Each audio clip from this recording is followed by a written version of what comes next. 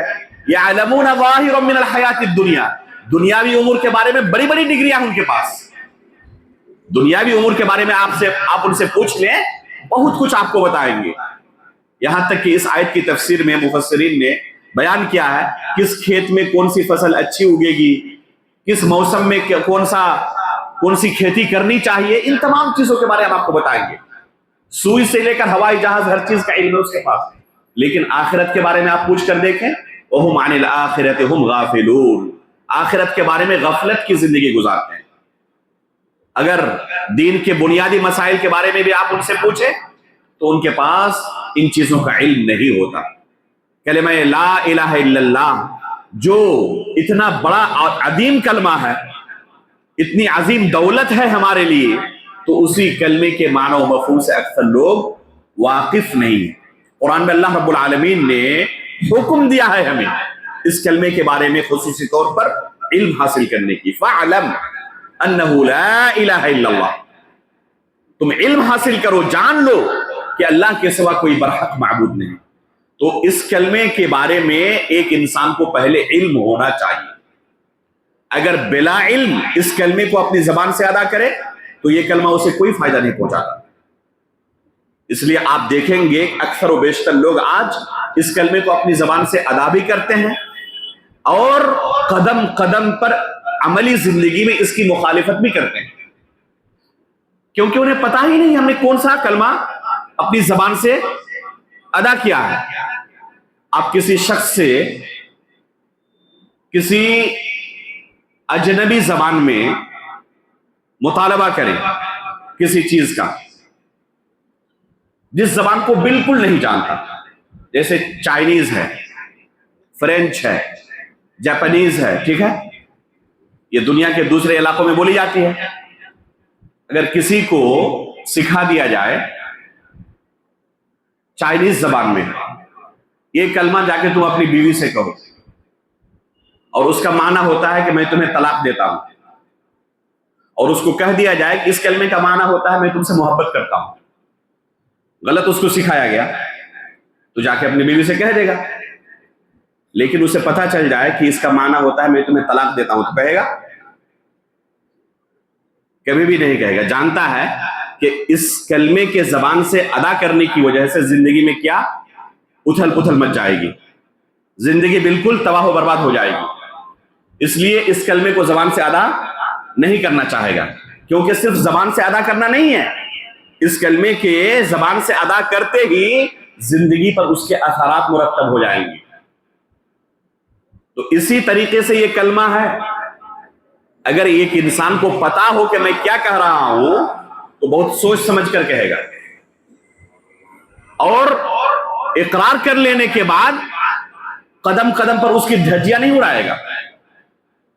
اسی لیے اللہ کے رسول صلی اللہ علیہ وسلم جب لوگوں کے درمیان کھڑے ہوئے اور کہا یا قوم قولوا لا الہ الا اللہ تفلحوا، کہ میری قوم کے لوگوں لا الہ الا اللہ کہو تم کامیاب ہو جاؤ گے، تو وہی لوگ جو آج تک اللہ کے رسول کے اوپر جان چھڑکتے تھے آپ کے جان کے دشمن بن گئے۔ کیوں؟ جانتے تھے کہ اللہ کے رسول کس چیز کا مطالبہ کر رہے ہیں۔ ابو طالب جنہوں نے زندگی بھر اللہ کے رسول کی خدمت کی، آپ کی حفاظت کی، اللہ کے رسول آخری سانس تک کوشش کرتے رہے کسی طرح چچا جان یہ کلمہ اپنی زبان سے ادا کر دے، لیکن جانتے تھے کہ بھتیجا کس چیز کا مطالبہ کر رہا ہے، اس کلمے کا معنی کیا ہے اچھی طرح جانتے تھے، اور اسی وجہ سے آخر تک اس کلمے کو اپنی زبان سے انہوں نے ادا نہیں کیا۔ کفار مکہ کے سامنے اللہ کے رسول تشریف لے گئے اور ان سے کہا قولوا لا الہ الا اللہ، تو انہوں نے کیا جواب دیا تھا؟ اجعل الآلہۃ الہا واحدا ان ھذا لشیء عجاب، تمام معبودوں کو چھوڑ کر صرف ایک اللہ کی عبادت کرے، یہ تو عجیب و غریب مطالبہ۔ کفار مکہ نے سمجھا تھا اس کلمے کا کیا معنی ہے۔ آج کے بہت سارے مسلمان ان کفار مکہ سے بھی گئے گزرے ہیں جو اس کلمے کے معنی سے واقف نہیں، جو اقرار بھی کرتے ہیں اور اس کلمے کی دھجیاں بھی اڑاتے رہتے ہیں۔ اس لیے سب سے پہلے ہمیں جاننا ضروری ہے کہ اس کلمے کا معنی کیا ہوتا ہے، جو زبان سے ہم نے ادا کیا، کیا کہا ہم نے، کس چیز کا اقرار کیا۔ اس کلمے کا آسان سا ترجمہ ہے، آسان سا اس کا معنی ہے کہ اللہ رب العالمین کے سوا کوئی برحق معبود نہیں، لا الہ الا اللہ، لا الہ ایک ٹکڑا ہے اور الا اللہ دوسرا ٹکڑا۔ عربی زبان کے اندر لفظ لا یہ یہاں پر نفی جنس کے لیے آیا ہوا ہے، یعنی جنس الہ کی نفی کر رہا ہے ایک بندہ جب کہہ رہا ہے لا الہ الا اللہ، تو جنس الہ کی وہ نفی کر رہا ہے، انکار کر رہا ہے، یعنی جو بھی الہ ہے سب کا ہم انکار کرتے ہیں، کسی کو ہم تسلیم نہیں کرتے۔ یہ پہلا ٹکڑا ہے، اور پھر اس کے بعد الا اللہ جب کہتا ہے تو پھر اللہ رب العالمین کی وحدانیت کو تسلیم کرتا ہے۔ الہ کا لفظ یہ لائے نفی جنس کا اسم ہے، اور خبر یہاں پر محذوف ہے۔ وہ خبر کیا ہے؟ وہ خبر ہے حق، اصل عبارت ہے لا الہ حق الا اللہ، کہ اللہ کے سوا کوئی برحق معبود نہیں۔ ذالک بأن اللہ هو الحق وأن ما يدعون من دونه هو الباطل، قرآن میں اللہ رب العالمین نے کہا، اسی کلمے کی تفسیر اللہ نے بیان کی، ذالک بأن اللہ هو الحق، کہ اللہ رب العالمین ہی برحق معبود ہے۔ تو یہ لفظ حق کو یہاں پر محذوف ماننا ضروری ہے، کہ یہاں پر لفظ حق کیا ہے؟ محذوف ہے، اس لیے اس کا ترجمہ ہوگا کہ اللہ کے سوا کوئی برحق معبود نہیں۔ اگر اس لفظ برحق کو نکال دیا جائے اور صرف کہا جائے کہ اللہ کے سوا کوئی معبود نہیں، جیسے کہ آپ سنیں گے بعض لوگوں کو اس کلمے کا یہی معنی بیان کرتے ہیں، اللہ کے سوا کوئی معبود نہیں، لفظ برحق کو داخل نہیں کرتے، تو اس سے کیا خرابی لازم آئے گی؟ اس سے دو خرابی لازم آئے گی۔ اگر لفظ برحق کو نکال دیا جائے اور کہا جائے کہ اللہ کے سوا کوئی معبود نہیں، تو دو خرابی لازم آئے گی۔ پہلی خرابی یہ لازم آئے گی کہ اللہ رب العالمین کے علاوہ جتنی چیزوں کی عبادت کی جاتی ہے، کوئی پتھر کی عبادت کرتا ہے، کوئی درخت کی عبادت کرتا ہے، کوئی اور کسی چیز کی عبادت کرتا ہے، عبادت کرتے ہیں نا سب، بہت سارے لوگ بہت ساری چیزوں کی عبادت کرتے ہیں۔ تو اگر ہم کہیں کہ اللہ کے سوا کوئی معبود نہیں، تو اس کا معنی ہوگا کہ جتنی چیزوں کی عبادت کی جاتی ہے سب کے سب اللہ ہے۔ اس لیے کہ ہم کہتے ہیں کہ اللہ کے سوا کوئی معبود نہیں، اور دیکھ رہے ہیں کہ یہ بھی معبود ہے، اس کا مطلب کہ ہم اسے بھی اللہ مان رہے ہیں، اس کا مطلب کہ ہم اسے بھی کیا مان رہے ہیں؟ اسے بھی اللہ مان رہے ہیں، اور یہ باطل معنی ہے، یہ اللہ نہیں ہو سکتے۔ اللہ فقط وحدہ لا شریک ہے جو عرش پر مستوی ہے، یہ نہیں۔ تو یہ خرابی لازم آئے گی کہ باطل معبودوں کو بھی اللہ ماننا لازم آئے گا اگر لفظ برحق نکال دے تو۔ دوسری خرابی لازم کیا آئے گی کہ ایک واقع کا انکار لازم آئے گا، ایک سچی چیز کا جسے اپنی آنکھوں سے ہم روزانہ مشاہدہ کرتے ہیں، اس کا انکار لازم آئے گا۔ جب ہم کہیں گے کہ اللہ کے سوا کوئی معبود نہیں اور اپنی آنکھوں سے روزانہ دیکھتے ہیں کہ معبود تو بے شمار ہے، ان کی ہم تعداد تک بیان نہیں کر سکتے، یہاں تک کہ غیر مسلم کیا کہتے ہیں؟ ہر کنکر میں شنکر ہے، ہر چیز ان کے یہاں معبود ہے، کسی بھی چیز کے اندر کوئی عجیب و غریب چیز دیکھی اسے اپنا معبود بنا لیا، تو ایک حقیقت کا انکار لازم آئے گا۔ کہتے ہیں کہ اللہ کے سوا کوئی معبود نہیں، معبود تو بے شمار ہے، لیکن جب ہم کہیں گے کہ اللہ کے سوا کوئی برحق معبود نہیں، تو بالکل صحیح معنی ہے یہ کہ معبود تو بے شمار ہیں لیکن سب کے سب باطل ہیں۔ سچا معبود، حقیقی معبود فقط اور فقط اللہ رب العالمین کی ذات ہے۔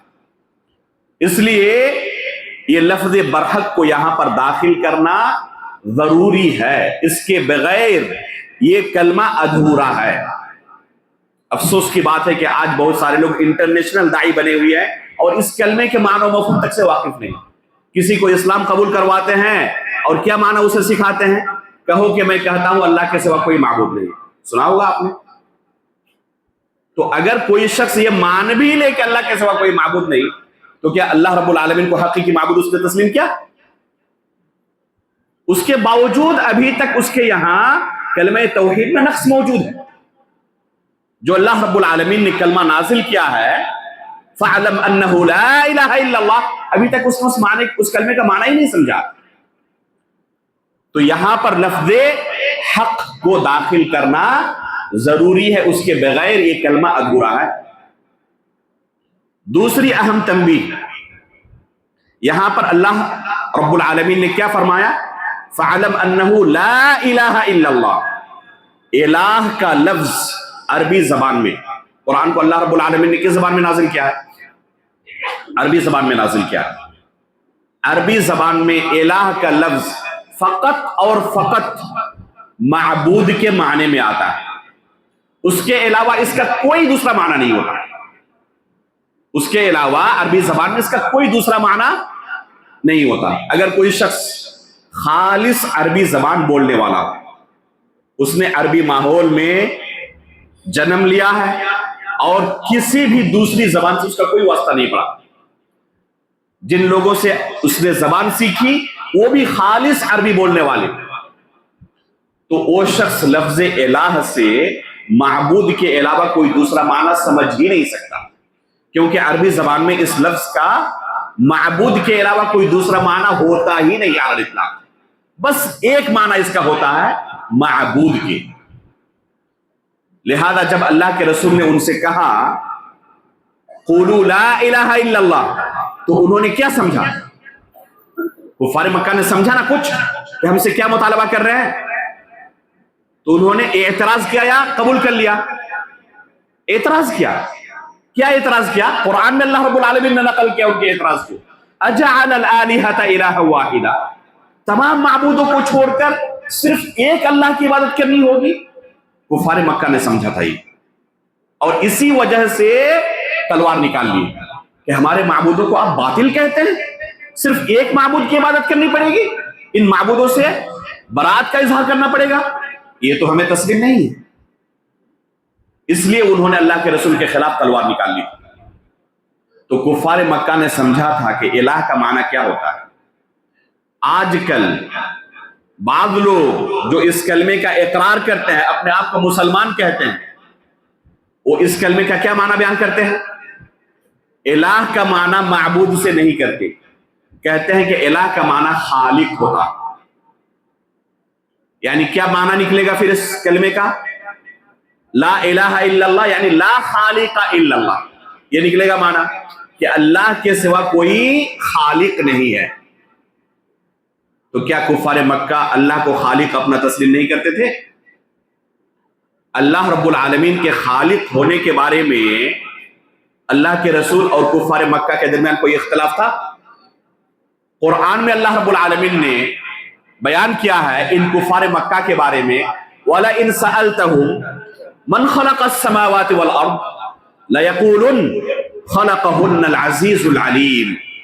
یہ قرآن میں اللہ رب العالمین نے ان کفار مکہ کے بارے میں ذکر کیا کہ اگر ان سے آپ پوچھو گے من خلق السماوات والارض، کس نے زمین و آسمان کو پیدا کیا، تو وہ خود گواہی دیں گے خلقہن العزیز العلیم، عزیز اور علیم اللہ کے ناموں میں سے نام ہے دو، تو وہ خود کفار مکہ بھی اقرار کریں گے کہ ان کو اللہ رب العالمین نے ہی پیدا کیا۔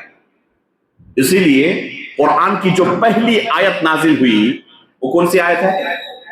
اقرأ بسم ربک الذی خلق۔ اللہ رب العالمین نے اپنی بے شمار صفات میں سے جس پہلی صفت کا پہلی وحی کے اندر تذکرہ کیا، اسی تخلیق کی صفت کا تذکرہ کیا۔ کیوں؟ کیونکہ یہ کفار مکہ خود اقرار کرتے تھے کہ خالق اللہ ہے۔ جب تم اقرار کرتے ہو کہ خالق اللہ ہے تو عبادت بھی اسی کی کرو۔ تو یہ جھگڑے کا مسئلہ تھا ہی نہیں کہ خالق اللہ ہے یا اس کے علاوہ کوئی دوسرا بھی خالق ہے، پہلے سے وہ اقرار کرتے تھے کہ خالق اللہ ہے۔ تو اگر اللہ کے رسول ان سے یہی مطالبہ کرتے کہ اللہ کو اپنا خالق تسلیم کر لو، تو اللہ کے رسول کے خلاف وہ تلوار نکالتے؟ جس چیز کا پہلے سے اقرار کیے ہوئے تھے، اگر اسی چیز کا اللہ کے رسول ان سے مطالبہ کرتے تو کوئی جھگڑے کی بات ہی نہیں تھی۔ تو بعض لوگ یہ معنی جو بیان کرتے ہیں یہ باطل معنی ہے۔ بعض لوگ کیا کہتے ہیں، اس کا معنی ہوتا ہے مدبر کے، مدبر یعنی اس کائنات کی تدبیر کرنے والا، اس کائنات کو چلانے والا فقط اللہ رب العالمین ہے۔ یقیناً ہم تسلیم کرتے ہیں کہ اللہ ہی ہمارا خالق ہے، رازق ہے، مالک ہے، مدبر ہے، اس میں کوئی شک نہیں ہے، لیکن اس کلمے کا یہ معنی ہے، اس بارے میں ہمیں اختلاف ہے۔ اللہ کے رسول کو جو یہ کلمہ دے کر لوگوں کے درمیان بھیجا گیا کہ لوگوں سے آپ کہیں کہ اس کلمے کا اقرار کریں، تو کیا ان سے مطالبہ ہوا کہ اللہ کو اپنا مدبر تسلیم کر لو؟ یہ کفار مکہ خود اللہ کو اپنا مدبر مانتے تھے۔ جب مشکلوں میں پھنستے تو اس وقت انہیں صرف اللہ یاد آتا تھا۔ قرآن میں اللہ رب العالمین نے خود ان کے بارے میں نقل کیا ہے، فَإِذَا رَكِبُوا فِي الْفُلْكِ دَعَوُا اللَّهَ مُخْلِصِينَ لَهُ الدِّينَ، کہ جب یہ کشتی میں سوار ہوتے اور کشتی طوفان کا شکار ہو جاتی تو اس وقت اپنے باطل معبودوں کو نہیں پکارتے تھے، اس وقت کن کو پکارتے تھے؟ دعوا اللہ مخلصین لہ الدین، اس وقت صرف اللہ کو پکارتے تھے۔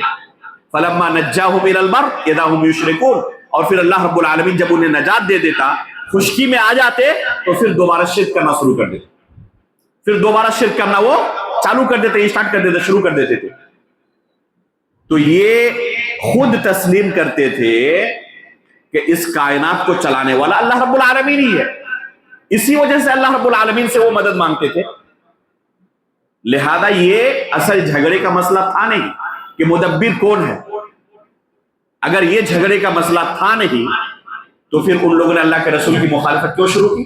اس کا مطلب کہ اس کلمے کا یہ معنی ہوتا ہی نہیں جو معنی بیان کیا جا رہا ہے۔ اصل جھگڑے کا مسئلہ جو تھا وہ صرف عبادت کو لے کر تھا، اللہ کی خالص عبادت کرنے کے لیے تیار نہیں تھے۔ اگر عبادت میں کچھ حصہ اللہ کو دیتے تو اپنے معبودوں کو بھی شریک کرتے تھے، اور اس کلمے کے اندر مطالبہ کیا جا رہا ہے کہ اپنے تمام معبودوں کو باطل تسلیم کرو، کہ یہ سب کے سب باطل معبود ہیں، اور یہ چیز انہیں تسلیم نہیں تھی کہ اپنے معبودوں کو کیسے ہم باطل قرار دے دیں۔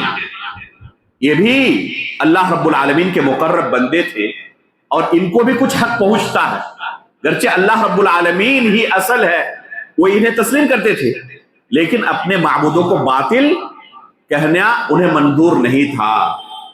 اور اس کلمے کے اندر یہی مطالبہ کیا جا رہا ہے کہ اللہ رب العالمین کو برحق معبود تسلیم کرو اور اپنے معبودوں کو باطل ہونا تسلیم کرو۔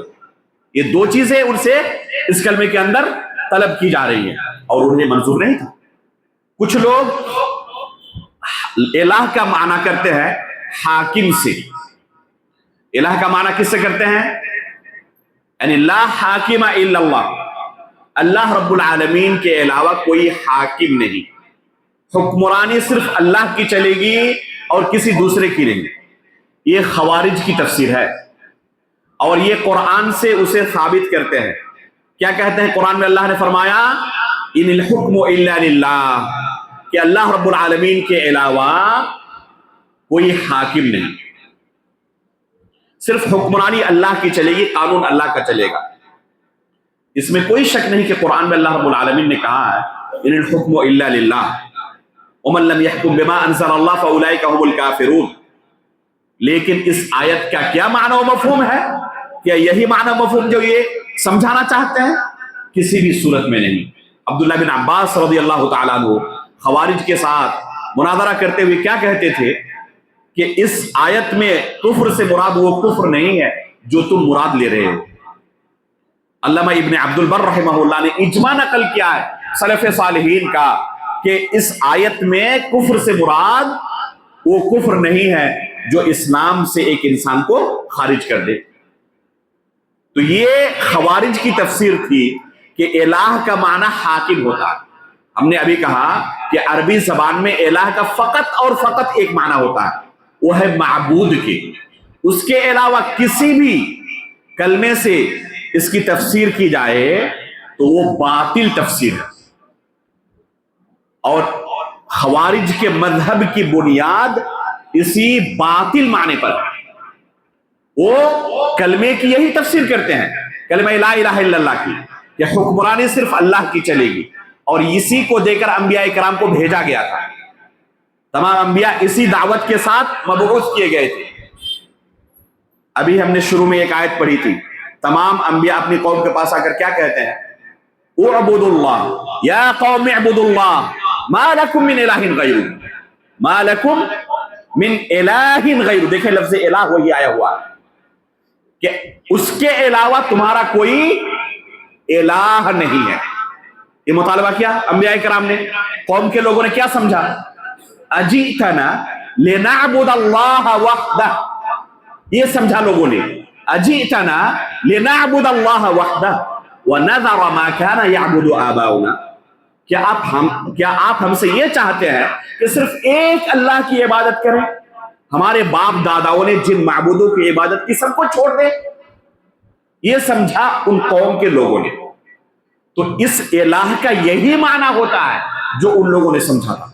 اس الہ کا اس کے علاوہ کوئی دوسرا معنی ہوتا ہی نہیں۔ آج کل ایک جماعت اسی معنی کو لوگوں کے درمیان پروموٹ کرتی ہے، وہ ہے جماعت اسلامی۔ باضابطہ آج بھی ان کے جو لیڈر ہے، صدر وغیرہ ہے، وہ علل اعلان اسی معنی کو پروموٹ کرتے ہیں۔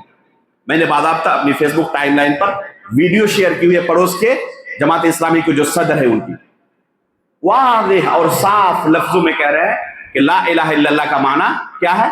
کہ حاکم صرف اللہ رب العالمین۔ الہ کا معنی حاکم سے کرنا یہ تحریف ہے، یہ اس کلمے کی تحریف ہے۔ کہیں سے بھی الہ کا یہ معنی نہیں ہوتا، نہ صحابہ کرام نے سمجھا، نہ تابعین نے سمجھا، اور نہ اس زمانے کے جو مخاطب تھے کفار و مشرکین انہوں نے یہ معنی سمجھا۔ لہذا الہ کا ترجمہ حاکم سے کرنا ایک باطل معنی ہے اور اس کلمے کی تحریف ہے۔ تو الہ کا معنی فقط اور فقط کیا ہے؟ معبود کے۔ تو کیا ترجمہ ہوا؟ اگر کوئی شخص اس کلمے کا اقرار کرتا ہے تو کس چیز کا اقرار کر رہا ہے؟ کہ اللہ کے سوا کوئی معبود برحق نہیں۔ دوسرا اہم مسئلہ کہ یہ کلمہ لا الہ الا اللہ دو اہم ارکان کو شامل ہے۔ اسے غور سے سنیں، یہ کلمہ جو ہے لا الہ الا اللہ دو اہم ارکان کو شامل ہے، ایک ہے نفی، ایک ہے اثبات، اور دونوں کا اقرار ضروری ہے۔ نفی کا معنی کیا؟ نفی کا معنی یہ کہ تمام معبودان باطلہ کا انکار کرنا ضروری ہے، اور اثبات کا معنی یہ کہ اللہ رب العالمین کو اپنا معبود برحق تسلیم کرنا ضروری ہے۔ سمجھ میں آیا؟ دونوں ارکان کا کیا معنی ہے؟ دو رکن ہم نے کہا، ایک ہے نفی، ایک ہے اثبات۔ نفی کا کیا معنی ہے؟ جتنے بھی معبودان باطلہ ہیں ان کا انکار ضروری ہے، یہ ہے نفی کا معنی۔ اور اثبات کا معنی جو دوسرا رکن ہے اس کا کیا معنی ہے؟ اللہ رب العالمین کو اپنا معبود برحق تسلیم کرنا ضروری ہے، یہ ہے اثبات کا معنی۔ اگر دونوں رکن کا کوئی اقرار کرتا ہے تو وہ مسلمان ہے، وہ اسلام کے اندر داخل ہوگا. اور کوئی شخص کہے کہ مجھے پہلے رکن کو تسلیم نہیں کرتا، میں پہلے رکن سے مجھے انکار ہے، دوسرے رکن کو میں مانتا ہوں لیکن پہلے رکن کو میں تسلیم نہیں کرتا، مسلمان ہوگا وہ؟ کیا ہوگا پھر؟ اگر پہلے رکن کا انکار کر دے اور صرف دوسرے رکن کو مانے تو ایسا شخص مشرک ہی رہے گا، مسلمان نہیں ہوگا. پہلے رکن کا انکار کر یعنی جتنے باطل معبود ہیں ان کو باطل نہ مانے، ان کو باطل نہ مانے، لیکن دوسرے رکن کا اقرار کرے کہ اللہ رب العالمین کو میں معبود برحق تسلیم کرتا ہوں. پہلا رکن اس کو مانتے ہو؟ نہیں، اس کو نہیں مانتا میں. یعنی تمام معبودان باطلہ کا انکار کرتے ہو؟ نہیں، ان کو تو انکار نہیں کرتا میں. تو کفار مکہ بھی یہی کرتے تھے، حج کے لیے آتے اور تلبیہ پکارتے ہوئے کیا کہتے تھے؟ لبیک اللہم لبیک. اللہ رب العالمین کو معبود برحق تسلیم کرتے تھے، لبیک اللہم لبیک کہتے تھے، لبیک اللہم لبیک لبیک لا شریک لک لبیک، اور آگے بڑھاتے تھے الا شریکا ہوا لک تملکہ وما ملک. تو یہ پہلا رکن جو ہے انہیں تسلیم نہیں تھا. اللہ کو معبود برحق تسلیم کرتے تھے لیکن اپنے معبودوں کو باطل تسلیم کرتے تھے؟ نہیں کرتے تھے. آپ نے سنا ہوگا ڈاکٹر ذاکر نائک کی ایک بہت ہی مشہور تقریر ہے، اسلام اور ہندو مذہب میں یکسانیت. انگریزی میں بھی کی ہے، اردو میں بھی کی ہے، کتابی شکل میں بھی موجود ہے. آپ کو دکھاؤں؟ کتابی شکل میں موجود ہے یہ کتاب.